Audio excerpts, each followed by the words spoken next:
Eh, grabe ang dumi.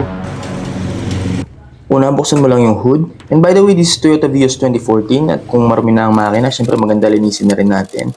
And lalagay ko na rin pala sa comment section or sa yellow basket itong panglinis na to, dash brush. At yan, ito ang air filter box. Gagawin mo lang, tatanggalin mo lang yung dalawang, yan, yung mga nakalock na yan. Napakadali lang tanggalin yan. And ito kahit huwag mo nang tanggalin, pero ako kasi tinanggal ko pa din kasi yun yung napanood ko sa YouTube. Pero kahit hindi mo siya tanggalin, hindi naman siya makakasagapa. Tapos iangat mo lang yung air filter box. Yan. Tapos, kitang-kita nyo naman, no, napakadumi.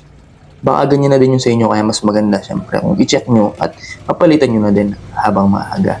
Kesa, ayan, no, magtagal siya ng madumi. Hindi rin magiging magandang effect nun sa car, syempre. At kunin nyo na yung bago, ipalit nyo na. Yan, napakadali lang niyang ilagay. Tapos, isasara nyo lang, kagaya ng dati. Yan. At ibalik nyo na yung MAF, sensor socket. Pero kahit huwag nyo nang tanggalin yan, okay lang. Iangat nyo lang. Tapos yun, sara nyo na. And that's it. Ganun lang kadali.